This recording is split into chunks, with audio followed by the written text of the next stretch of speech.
법과 친해지는 제일 좋은 방법 생생법률쇼. 안녕하세요. 진행을 맡은 최승호입니다. 오늘도 크고 작은 법률 문제로 어려움을 겪고 있는 여러분을 위한 법률 상담은 물론이고요. 세상을 들썩이게 하는 이슈들을 법적으로 풀어보는 시사법률 토크까지 준비되어 있습니다.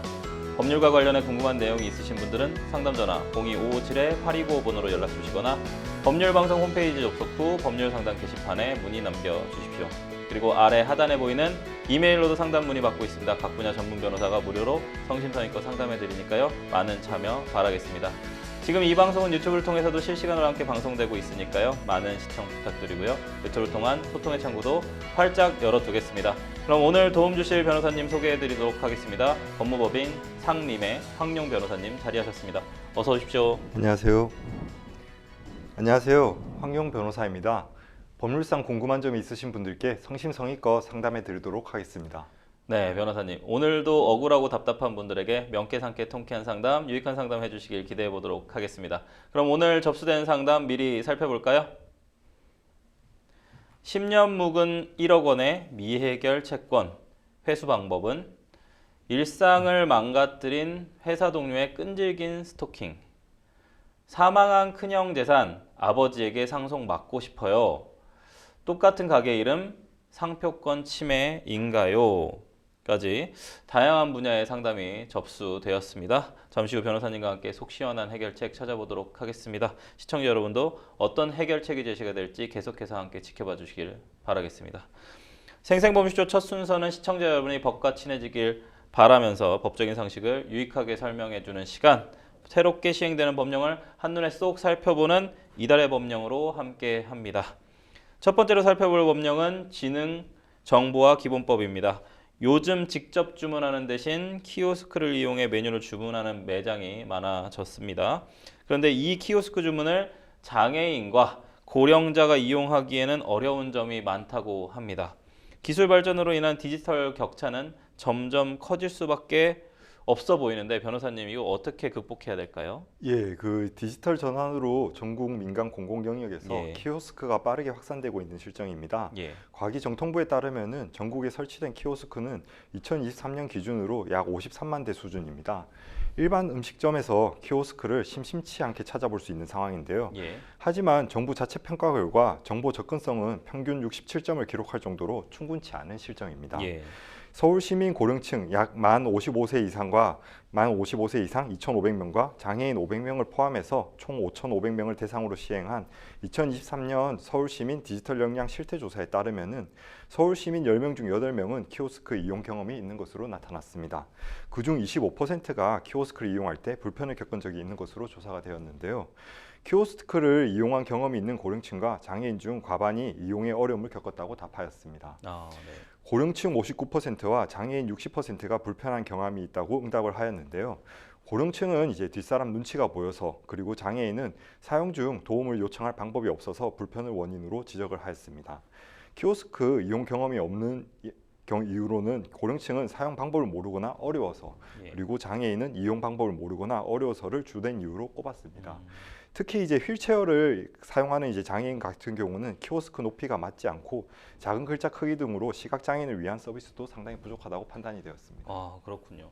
전국적으로 좀 키오스크가 빠르게 확산되고 있는 만큼 이를 좀 뒷받침할 수 있는 제도적 장치도 좀 필요해 보이는데요. 근데 최근 정부가 이러한 디지털 취약계층을 위한 키오스크 보조 인력 의무화를 추진한다고 해서 좀 화제입니다. 변호사님, 어떤 내용인지 좀 구체적으로 좀 살펴봐 주시겠습니까? 네, 맞습니다. 2025년 3월 27일부터 시행되는 지능정보화 기본법 개정안에 따르게 되면은 키오스크를 설치한 민간 공공기관은 보조 인력을 의무적으로 지정 배치하도록 하였습니다.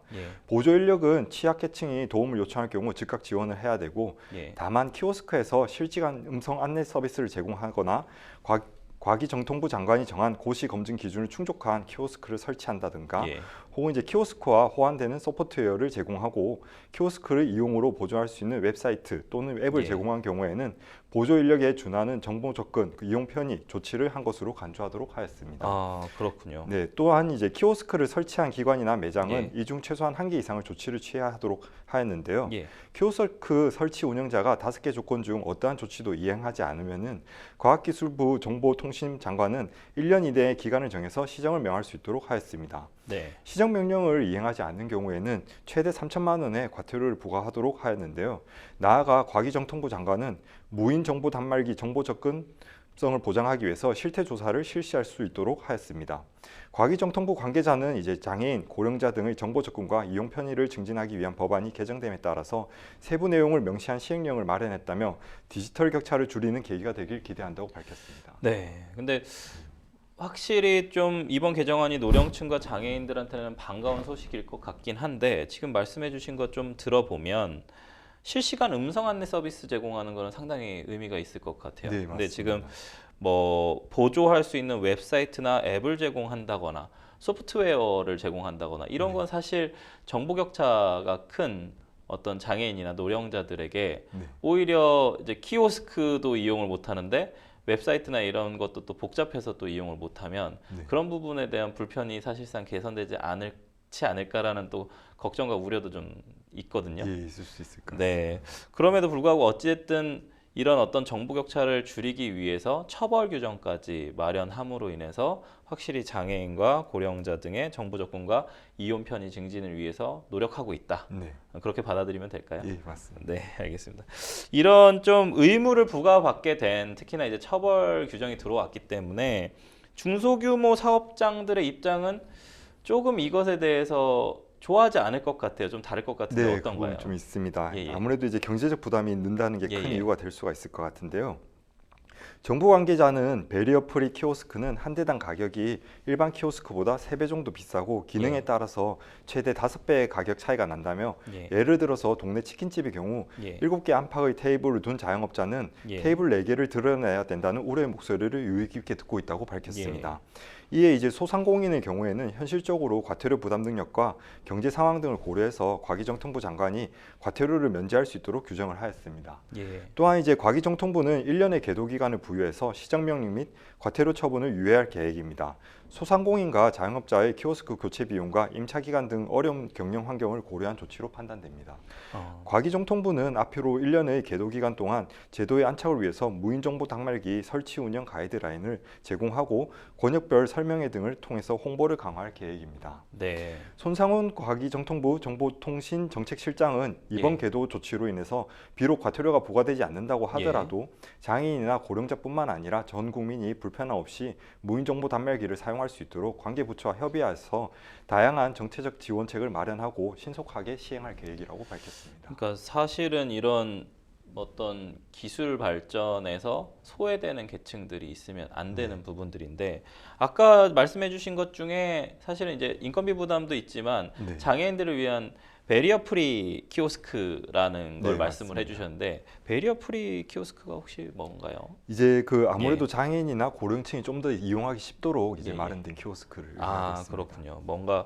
뭔가를 이렇게 가져다주는 키오스크 아니면 조금 더 친화적인 키오스크일까요? 예, 아무래도 이제 장애인들이나 고령층이 이제 접근하기 쉽도록 이제 그 장벽을 좀 허문다라는 취지에서. 그렇군요. 이런 부분들에 대해서 어쨌든 처벌 규정을 가지고 과기정통부가 계속적으로 노력을 하겠다. 무인정보 단말기 설치 운영 관련된 부분에서 조금 더 많은 노력을 하겠다라는 취지로 좀 보이는 것 같습니다.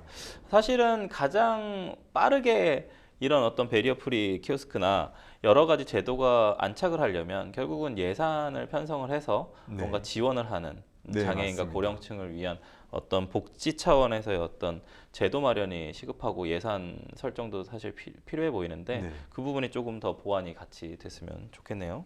정부가 1년의 유예 기간을 좀 부여하기는 했지만 소상공인들의 피해를 좀 최소화하기 위해서 보다 현실적인 방안을 좀 고민할 필요가 있을 것 같아요. 제가 방금 말씀드린 것처럼 변호사님은 이런 어떤 키오스크 보조 인력 의무화 조치에 따른 어떤 앞으로의 과제는 혹시 무엇이라고 좀 생각하시나요? 예, 아무래도 이제 키오스크 매장에서 실시간 음성 안내 서비스를 제공하고 있고 과기정통부 장관이 정하는 고시 검증 기준을 충족한 키오스크를 설치하도록 하고 있고 그다음에 키오스크와 호환되는 소프트웨어를 좀 제공할 필요성이 있을 것 같습니다.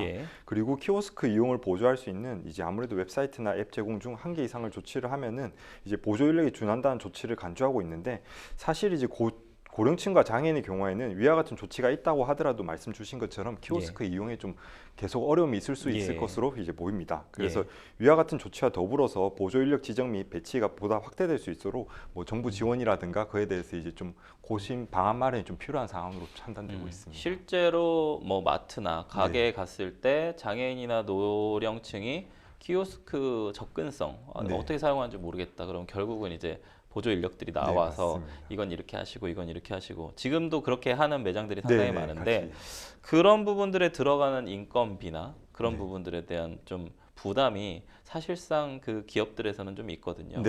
그런 부분들이 조금 아까 말씀드린 것처럼 좀 예산 설정이나 이런 예산을 집행함으로 인해서 국민들 모두의 공감대가 좀 형성이 된다면 조금 완화되고 좀 보완될 수 있지 않을까 생각해 봅니다. 네, 지금까지 새롭게 시행되는 법령을 살펴보는 이달의 법령 함께 했습니다. 여러분은 지금 생생법률쇼 함께하고 계십니다.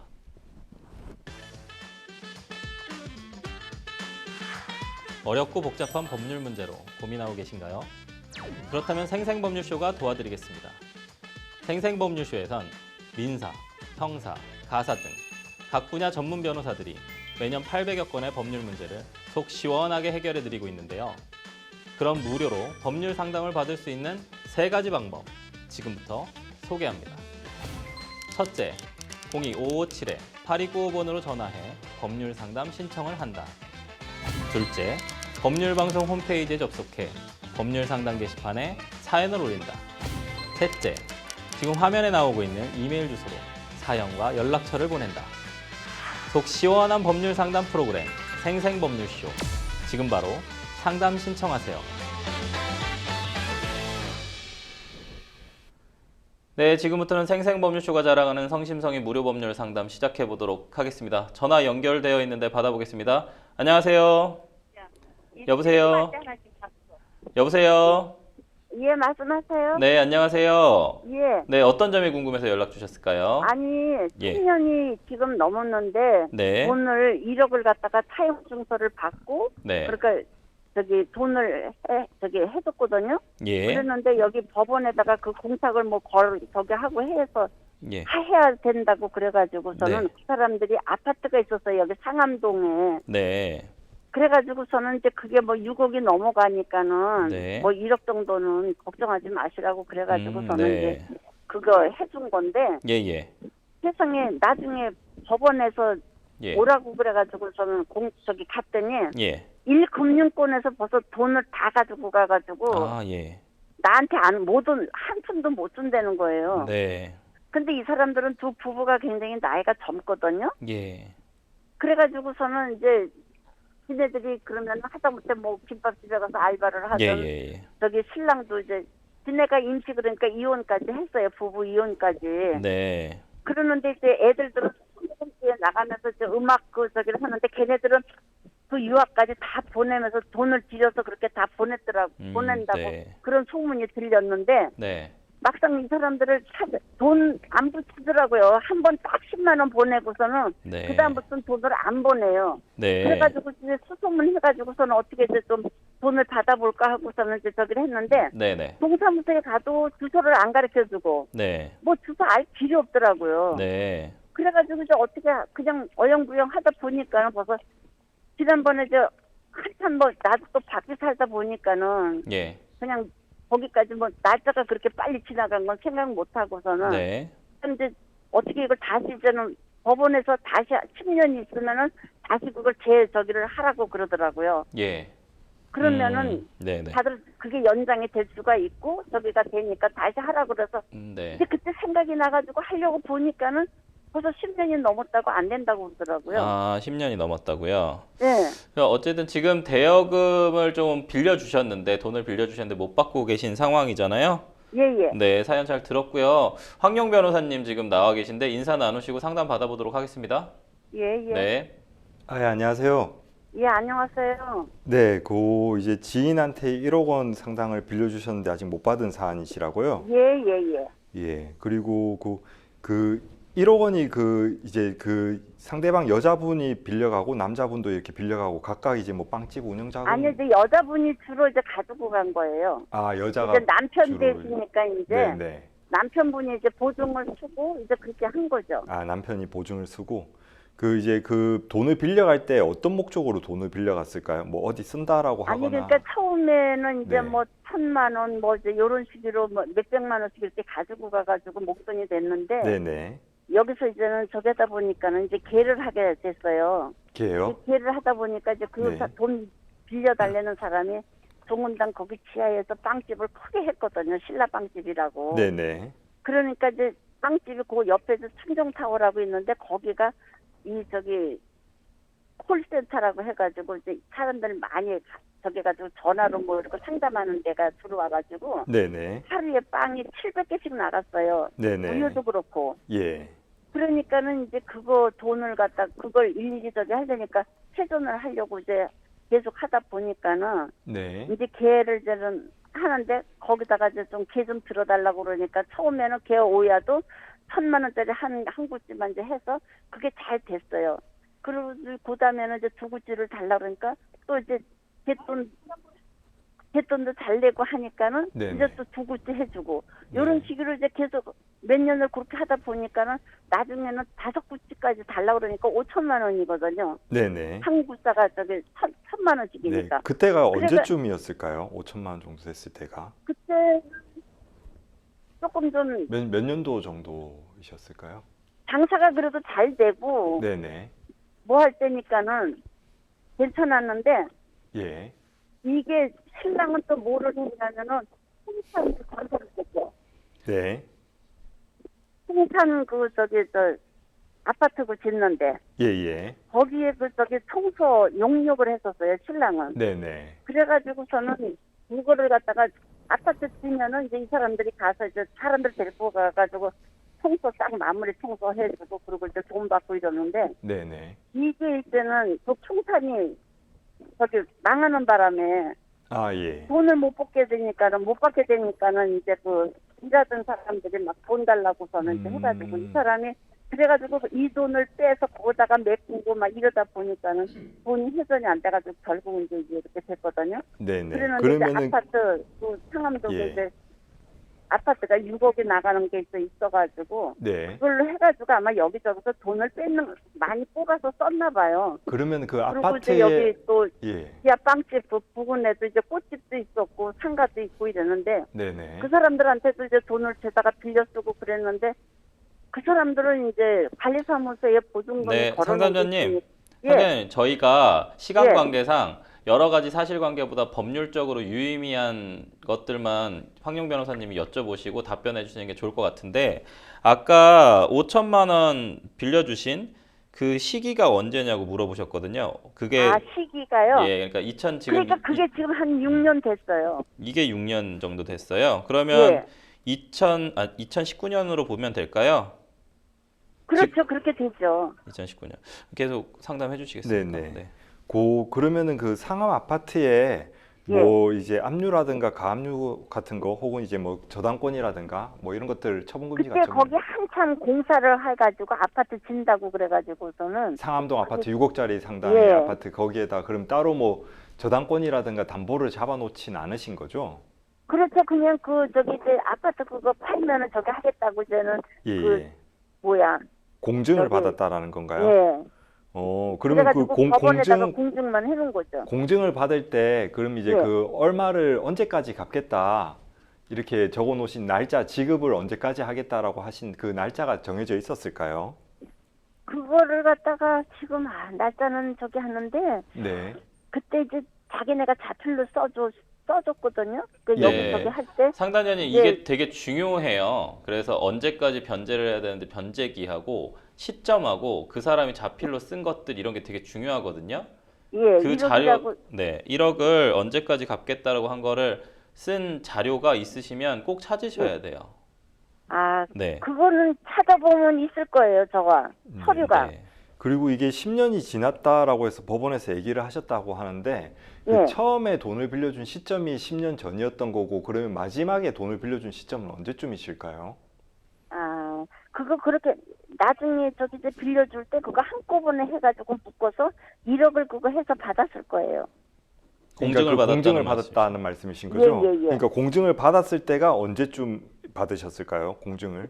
그게 벌써 그러니까 10년이 넘었어요. 아, 그러면은 그 돈 빌려준 거는 10년이 훨씬 더 전이네요. 그렇죠. 그러면은 그 6년 전에 개를 운영하다가 그 개에 대해서 관련돼서 미납금이 있다고 막 해가지고 5천만 원 있다고 6년 전이라는 거는 그러면 그 1억 원과 별개로 지금 말씀하시는 금액일까요? 아니에요.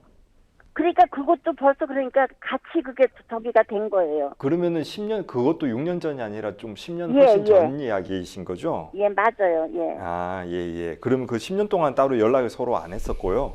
예, 못했죠. 뭐 전화라도 해도 전화도 네네. 안 받고. 그러면 그 또- 법원에다가 그 뭐 예. 법원에서 이제 다시 오라고 했는데 뭐 공탁을 하셨다. 그 내용은 어떤 내용이실까요? 법원에 공탁을 하셨다라는 내용이.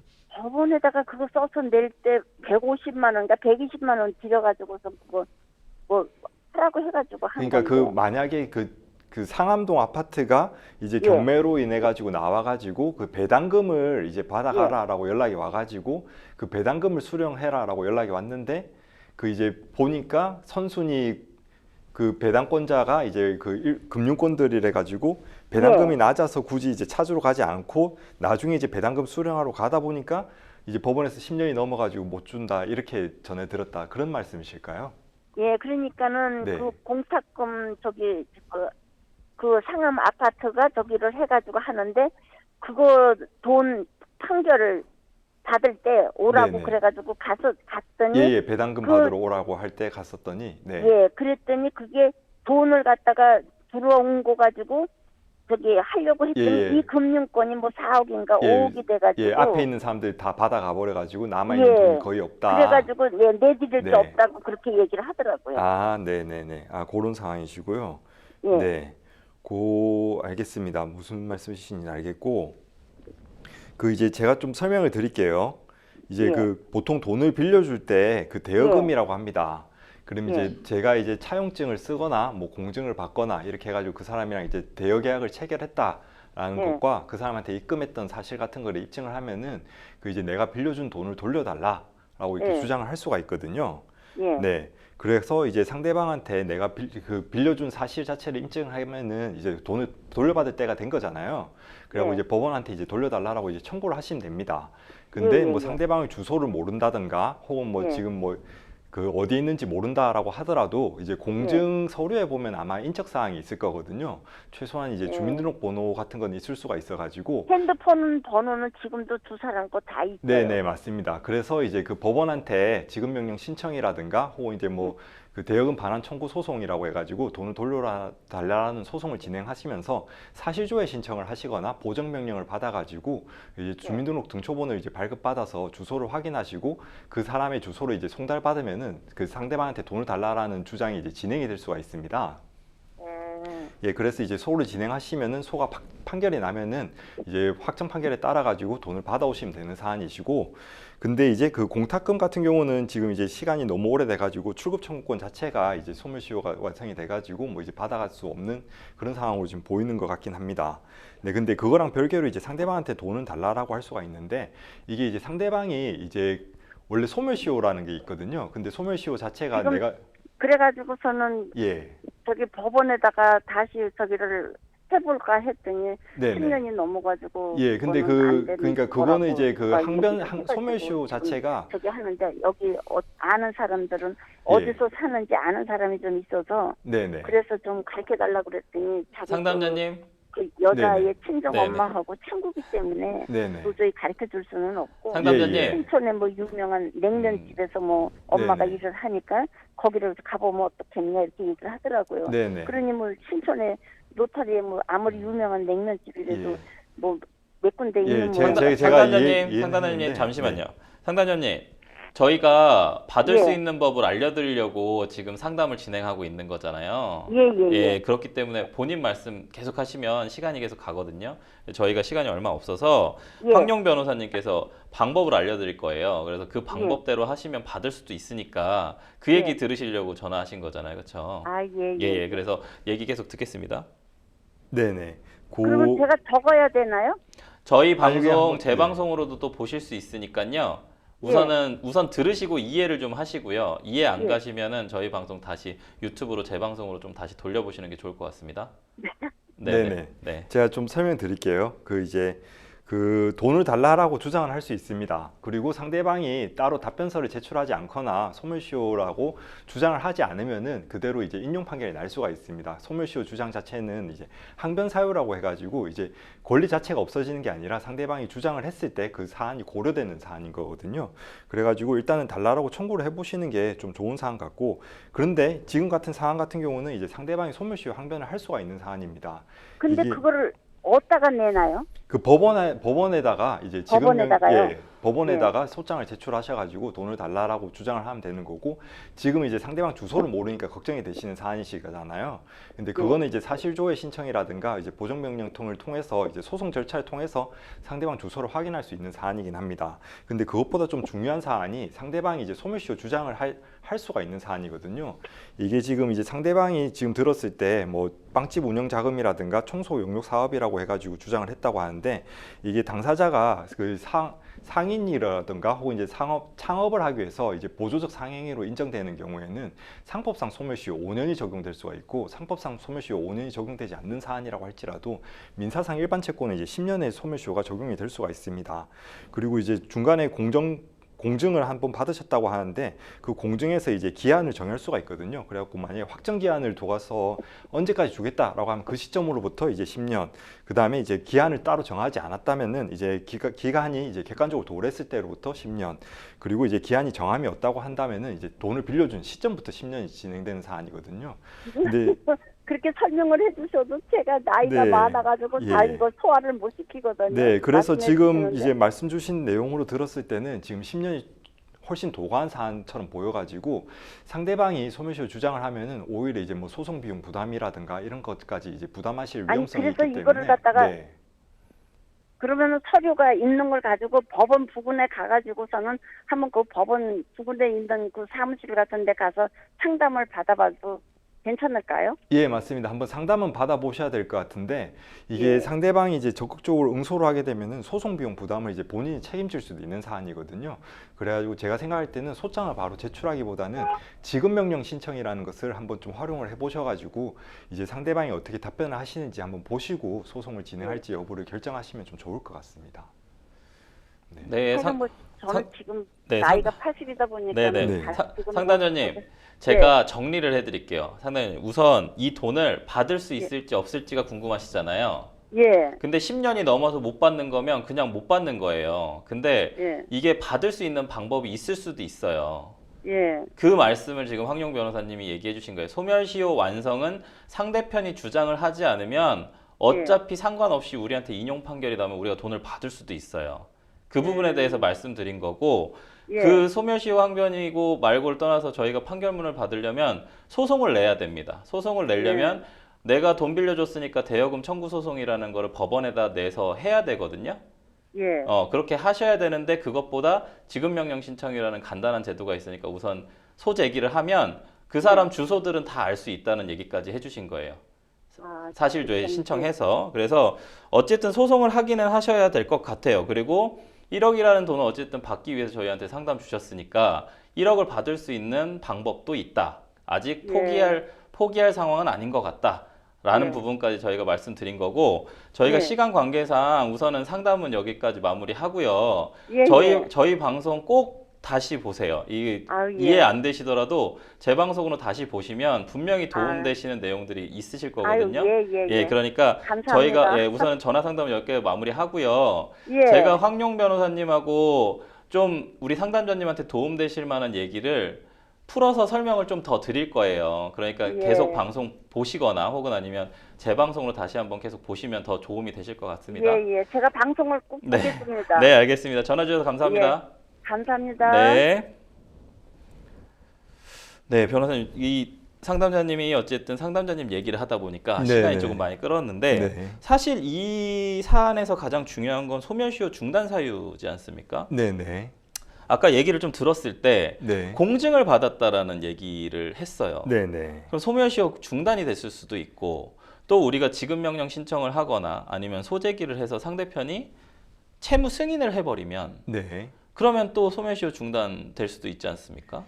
그러니까 이제 채무 승인을 하면은 이제 네. 채무를 인정을 한 것이기 때문에 그때부터 소멸시효가 다시 진행될 수가 있습니다. 근데 이제 그 채무 승인에 대해서 이제 뭐 녹취가 됐든 혹은 문자가 됐든 정확하게 좀 남겨두셔야 되고 맞아요. 그런 자료가 좀 필요하겠죠. 예, 근데 돈을 빌려간 사람들이 보통 이제 증거를 안 남기려고 하기 때문에 공증도 그러면 채무 승인으로 해석될 수 있나요? 예, 그러니까 채무 승인으로는 오히려 볼 수 있습니다. 공증 예. 자체를 받았다고 해서 소멸시효 중단이 된다기보다는 그냥 그 채무를 언제까지 주겠다라고 하면서 지급 기한을 다시 명시를 하고 채무를 인정한 사안이기 때문에 그 이제 소멸시효 중단 사유가 될 수는 있습니다. 근데 공증을 받았다고 해서 소멸시효가 계속 진행을 하진 않는 거고 이제 공증을 받은 시점으로부터 혹은 이제 뭐 지급을 하기로 한 시점부터 이제 진행이 되는 사안이래 가지고 그 부분을 좀 고민을 하셔야 될 것 같습니다. 근데 이 사안이 지금 보면 시점들이 상당히 많이 나오는데 시점들이 되게 중요할 것 같아요. 예를 들어서 배당 신청을 했다든지 아니면 지금 돈 받겠다고 법원에다 청구할 수 있는 집행권한도 있어 보이거든요. 그러면은 분명히 소송을 제기했거나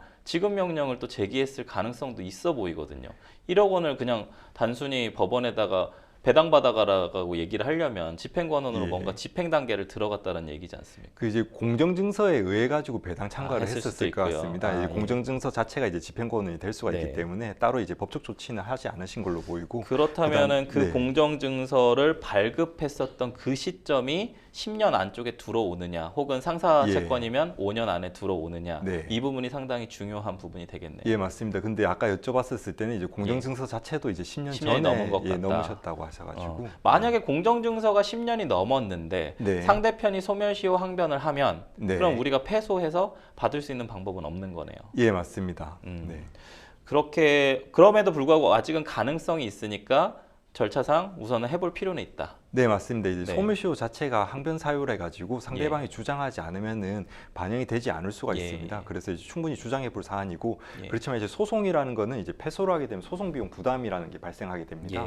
그럼 이제 상대방한테 오히려 이제 발생한 소송 비용을 이제 지급해야 되는 이제 좀 아쉬운 결과가 발생할 수 있기 때문에 그런 절차로 가기 전에 먼저 지급명령 절차라고 해가지고 이제 그 간단하게 한번 상대방한테 집행 권한이 있을 때 바로 신청할 수 있는 절차가 있거든요. 그 부분을 한번 활용하시는 것이 좋을 것 같습니다. 네, 시간이 많이 지난 거는 좀 안타깝지만 우선은 방법이 아예 없는 건 아니니까 한번 신청을 해서 소송을 해서 한번 진행해 보셔서 상담자님께서 빌려주신 돈 꼭 받으셨으면 좋겠고 저희 방송 아마 말씀하시느라 많이 못 보셨을 텐데 계속 재방송으로 여러 번 반복해서 주변 사람들이랑 보시면 저희 둘이서 한 얘기가 어떤 뜻인지 아실 수 있을 테니까 꼭 상담자님한테 도움 되셨으면 좋겠습니다.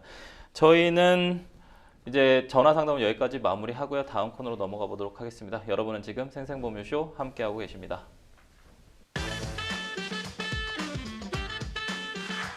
어렵고 복잡한 법률 문제로 고민하고 계신가요?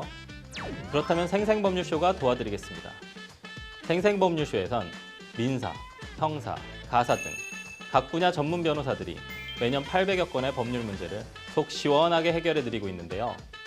그럼 무료로 법률 상담을 받을 수 있는 3가지 방법 지금부터 소개합니다.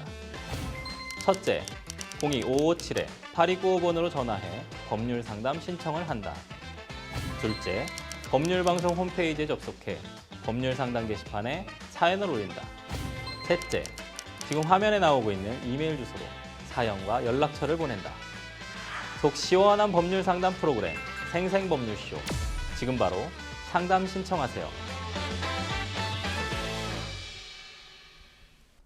자, 이번에는 법률방송 이메일을 통해 들어온 여러분의 고민을 해결해 드리도록 하겠습니다. 어떤 고민이 있으신지 한번 보실까요? 회사 동료와 몇 번 식사를 함께 했을 뿐인데 6개월 전부터 저를 스토킹하기 시작했습니다. 처음에는 단순한 문자와 전화로 시작했지만 제가 거절하자 매일 저희 집 앞에서 저를 기다렸고 심지어는 가짜 계정을 만들어 제 SNS 계정에 댓글을 달거나 메시지를 보내기도 했는데요.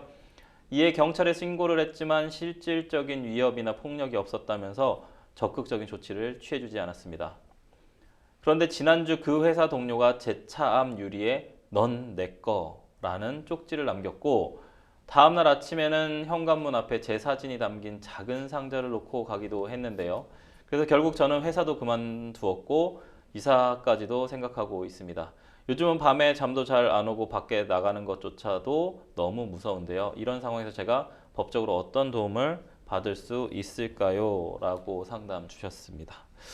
스토킹 피해로 상담자님의 일상이 좀 완전히 망가진 상황인데요.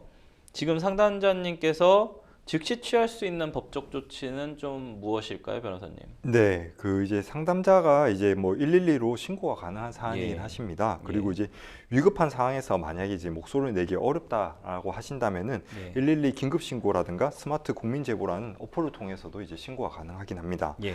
또한 이제 범죄 피해자 보호법 제9조에 따르게 되면은 스토킹 범죄 피해자의 경우에는 범죄 피해자 신변 안전 조치 신청이 가능하고 이 경우에 신변 경호 및 주거지 순찰 강화 등의 조치를 취할 수가 있습니다. 이 사안이 스토킹은 맞는 거겠죠, 변호사님? 예, 지금 같은 상황은 이제 스토킹을 그렇게 좀 볼 수 있을 것 같습니다. 보여지긴 네, 하는데 네. 한 차례 경찰 신고가 좀 있었습니다. 근데 적극적인 조치를 좀 받지 못했거든요. 이런 경우에는 좀 어떻게 해야 될까요? 예, 이제 사안에서처럼 경찰에서 실질적으로 위협이나 폭력이 없었다면서 예. 적극적으로 조치를 취하지 않는 경우도 있습니다. 예, 예. 스토킹 행위의 심각성을 알릴 수 있는 증거를 미리 수집한 후 또다시 스토킹 행위가 발생할 때는 이제 신고 시 해당 증거를 제시하면서 긴급 응급 조치라든가 잠정 조치 등을 신청할 것을 요청할 수가 있을 것 같습니다. 방금 말씀해주신 네. 스토킹 방지법에 따라서 잠정 조치나 긴급 응급 조치를 취할 수 있다고 하셨는데 네. 어떤 경우에 좀 신청이 가능한 건지 좀 궁금합니다. 네, 이제 긴급 응급 조치 같은 경우는 스토킹 행위가 지속적 또는 이제 반복적으로 행해질 우려가 있거나 이제 스토킹 범죄의 예방을 위해서 긴급 요청을 하는 경우 이제 발생할 수 있습니다. 또한 스토킹 행위 신고한 사람의 요청이 있는 경우에 행해질 수 있는 조치로는 최대 1개월의 기간 동안 스토킹 행위자의 100m 이내 접근 금지, 정보통신을 이용한 접근 금지 등이 이루어질 수 있습니다. 잠정 조치는 이제 스토킹 범죄가 재발될 우려가 있는 경우 검사의 직권 또는 사법경찰관의 신청에 따라서 법원에 고하는 조치로서 스토킹 행위자에 대해서 1호는 이제 서면 경고, 2호로 이제 100m 이내 접근 금지, 3호 전기통신을 이용한 접근 금지, 3호 2 위치 추적 전자장치 부착, 그리고 이제 4호 이제 국가경찰관서의 유치장 또는 구치소의 유치와 같은 잠정 조치가 이루어질 수 있습니다. 다양한 잠정 조치의 네. 단계별 수단이 있는데 네.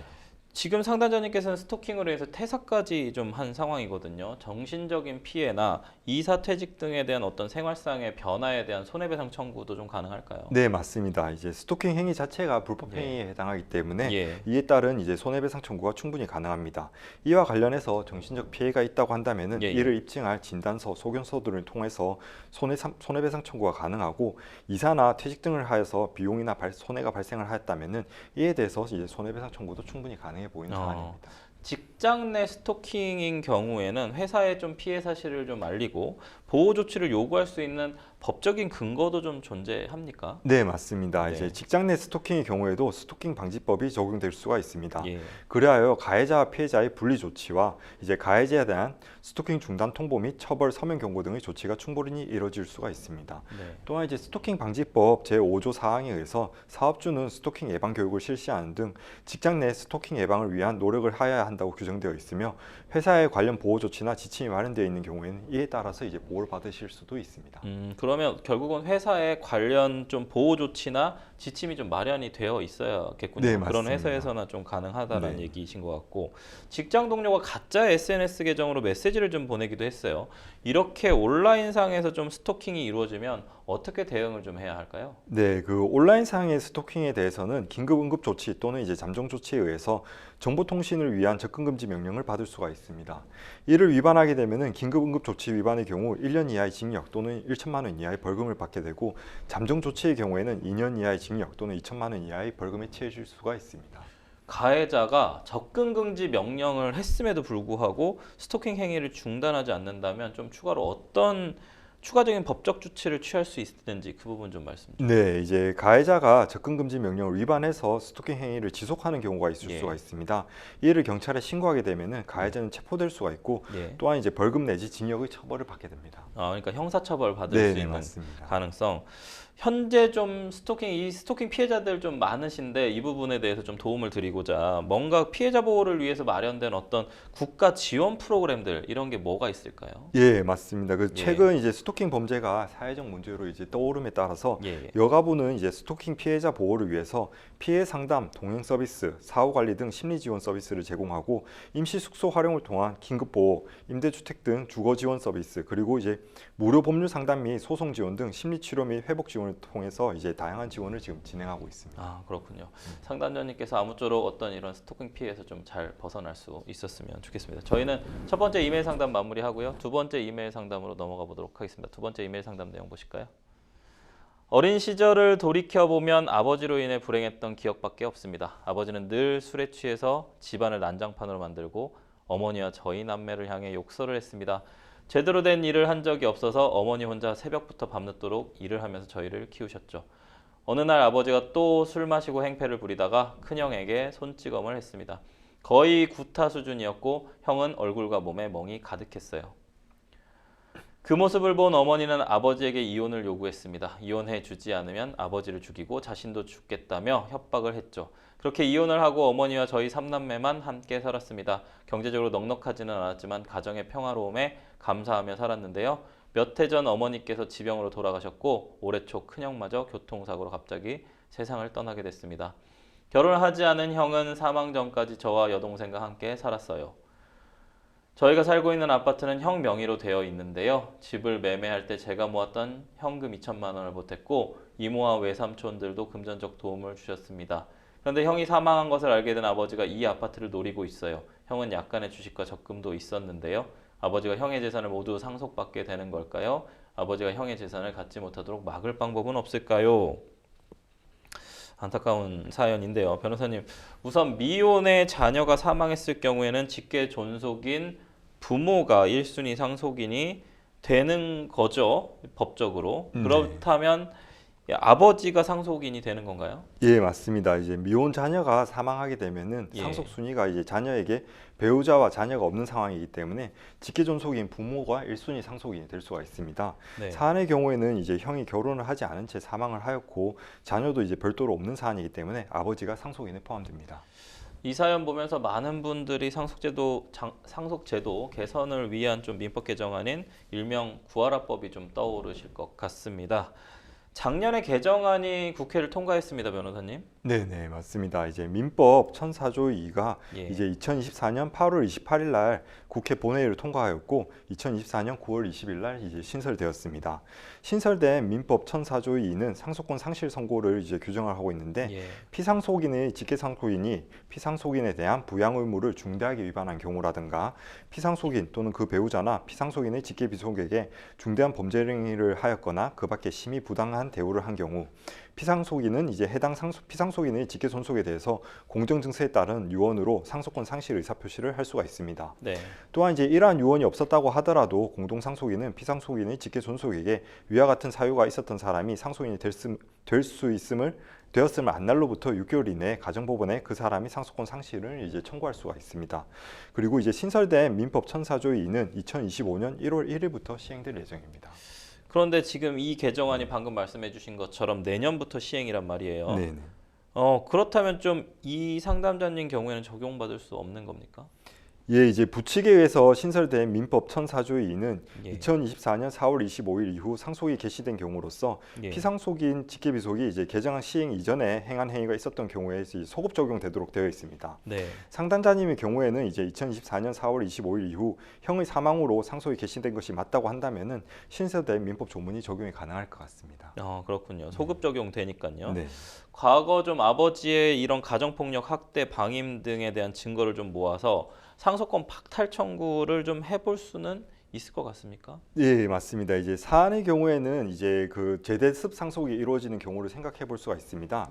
지금 이제 어머니가 먼저 사망을 하였는데 형의 재산은 이제 아버지와 어머니에게 원래는 이제 공동 상속될 예정이었습니다. 그런데 이제 어머니가 형 사망 전에 사망을 해버려서 어머니의 상속분이 이제 자녀인 상담자와 여동생이 이제 제대습 상속 받을 수 있는 것으로 보입니다. 그럼 이제 상담자와 여동생 그리고 이제 아버지가 이제 공동 상속인이 되기 때문에 아버지에 대해서 이제 상속권 박탈 신청이 가능할 것 같습니다. 그리고 이제 통상적으로 이제 사람들은 이제 그 상속 결격 사유를 또 떠올릴 수가 있는데, 그렇죠. 상속 결격 사유는 이제 민법 1004조의 이제 1004조의 이제 1호, 2호에 이제 규정이 되어 있는데, 이제 피상속인을 살해하였거나 혹은 이제 상해를 하여서 이제 살해하려고 한 자에 적용되는 사안이기 때문에 그 부분보다는 이제 상속권 바탈 신청호를 통해서 이제 구제를 받아야 될 것 같습니다. 실제 판결에서 상속 결격 사유에 준할 정도가 되어야 상속 박탈 신청에 대한 허가를 할지 안 할지는 우선 판례가 좀 누적돼 봐야 될 것 같은데, 내년부터 사실 상속권 박탈 신청이 상당히 많아 보일 것 같습니다라는 좀 생각도 좀 듭니다. 네. 상담자님 여러모로 좀 고민 많으실 것 같은데 마지막으로 한 말씀 해주시죠. 네, 이제 상담자님이 많이 혼란스러울 것으로 보입니다. 그렇지만은 그 이제 동생 기여분을 주장을 할 수도 있는 사안이고, 그에 대한 이제 증거들을 좀 수집을 하셔가지고 그 이혼 경위라든가 이런 것들을 증거를 잘 모으시는 게 좋을 것 같습니다. 네, 알겠습니다. 기여분 주장까지 말씀해 주셨습니다. 네, 저희는 두 번째 이메일 상담 마무리하고 세 번째 이메일 상담 넘어가 보도록 하겠습니다. 세 번째 이메일 상담 내용 보실까요? 가게를 운영한 지 2년 정도 됐습니다. 평소 워낙 완벽성을 추구하는 성격이라서 메뉴 개발부터 인테리어 등 가게 전반에 심혈을 기울였습니다. 입소문이 나면서 장사가 꽤 잘 되고 있는데요. 얼마 전 친구한테 연락이 왔는데 장사 잘 돼서 분점까지 냈냐고 하더군요. 이게 무슨 소린가 싶어서 알아봤더니 인근 지역에 저희 가게랑 이름이 똑같은 가게가 있는 겁니다. 저는 개업 당시 가게 이름까지 고민해서 지었고 상표 등록도 해둔 상황인데요. 그 가게에 찾아가니 이름은 똑같고 간판 디자인은 달랐습니다. 게다가 제 가게와 3km 정도밖에 떨어지지 않았고요. 이름도 똑같으니 손님들이 충분히 헷갈릴 수 있을 거라는 생각이 들더군요. 해당 가게 주인에게 어떻게 된 거냐고 물었더니 자신이 직접 지은 가게 이름이라고 하더라고요. 그러면서 자신은 그 자리에서 장사한 지 3년이 넘었다고 합니다. 제가 오해한 건가 싶어서 알아봤더니 가게 주인이 같은 곳에 장사한 지 3년 넘은 건 맞지만 중간에 가게 이름을 바꾼 것 같더라고요. 가게 주인과 말이 안 통하는 것 같은데 이런 경우 상표권 침해 소송을 제기할 수 있을까요? 만약 상표권 침해 관련 합의를 한다면 합의금을 얼마까지 고려할 수 있을까요? 라고 질문 주셨습니다. 상담자님께서 가게 이름이 똑같아서 정말 많이 좀 황당하실 것 같아요. 이런 경우에 상표권이 침해됐다고 좀 볼 수 있는지요? 예, 맞습니다. 이제 상표권 침해 자체의 요건은 침해하려는 자가 상담자가 이제 기존에 적법하게 사용하고 있는 등록된 상표와 동일 또는 이제 유사한 상표를 사용하거나 불법 복제해서 사용하는 경우 성립을 할 수가 있습니다. 사안에서 상담자가 지은 가게 이름과 동일한 가게 이름을 지었다면은 이제 상표권 침해에 해당할 수가 있을 것 같습니다. 근데 지금 해당 가게가 상표권 등록도 한 것 같아요. 이런 부분도 대단히 중요하겠죠. 어떻게 좀 확인을 할 수가 있을까요, 상표권? 이제 등록 여부를 확인하시기 위해서는 이제 키프리스라고 해가지고 이제 지식재산 정보 검색 서비스에서 이제 검색을 해가지고 해당 가게가 상표권 등록을 했는지 확인을 하실 수가 있습니다. 네, 뭐 특허청에서 이제 제공하는 서비스인데, 근데 상대 가게의 개업일이 좀 더 빨랐던 것 같습니다. 개업일 자체는요. 중간에 이름을 좀 바꾼 것으로 좀 보이는데 이런 부분은 좀 어떻게 봐야 될까요? 예, 상대 가게의 개업일이 더 빨랐다고 하더라도 상대 가게가 이제 상담자보다 나중에 출원한 가게 이름 상표를 등록한 것이라고 한다면은 후출원 상표로 이제 상표권 침해를 한 것이 맞게 됩니다. 따라서 이제 상표 등록 무효 심판 청구가 가능할 수 있습니다. 상표 등록 무효 심판 청구.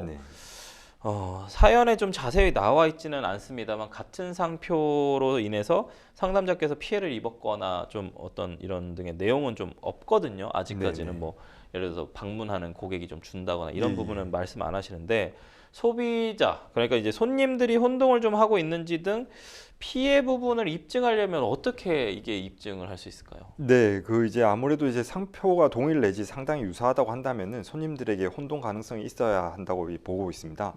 이와 관련해서 상표의 발음, 의미 등을 종합적으로 고려해서 판단되게 되는데 혼동 가능성이 인정되는 경우에는 이제 상표가 인정되므로 이 상표권 침해가 인정되기 때문에 이에 대해서 좀 주장을 하셔야 될 것 같습니다. 그리고 피해액 같은 경우는 아무래도 이제 매출액 같은 것들을 이제 좀 잘 수집을 하셔가지고 이제 보완을 해놓으셔야 될 것 같습니다. 매출액 하락에 대한 부분을 입증을 해야 된다는 말씀이시죠. 소송 전에 만약에 합의를 하게 된다면 합의금은 좀 어떤 부분들을 좀 고려를 해서 정하면 좋을까요? 예, 이제 상표권자가 상표 침해로 이제 경제적 손해, 즉 손실에 대해서는 우선적으로 이제 적정한 합의금을 이제 그 손실을 기준으로 정해질 것 같기 때문에 그 손실액을 좀 한번 모아두셔야 될 것 같습니다. 손실액이 얼마인지. 그러면 상표권 침해 인정되면 손해배상 청구도 가능하긴 한 거죠? 예, 맞습니다. 손해배상 청구도 가능합니다. 손해배상액도 방금 얘기해 주신 것처럼 매출액 하락이나 이런 것도 좀 봐야 되고. 마지막으로 상담자님 위해서 추가 조언 한 말씀 해주시죠. 그 이제 상표권 침해뿐만 아니라 이제 상호 그러니까 그 글자로 발음할 수 있는 내용 자체가 이제 동일하다고 한다면은 상호 폐지 청구도 가능하고 그에 따른 또 손해배상도 가능하기 때문에 상표권과 이제 상법을 모두 다 고려하셔가지고 이제 증거를 수집하셔서 대응하시는 게 좀 좋을 것 같습니다. 네, 그렇군요. 생생법률쇼 오늘 마칠 시간이 다 됐습니다. 오늘 함께해 주신 황용 변호사님 감사합니다. 감사합니다.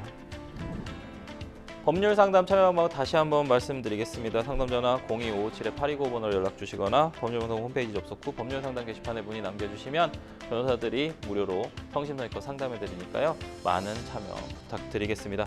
오늘 순서는 여기까지입니다. 시청해 주신 시청자 여러분 감사합니다.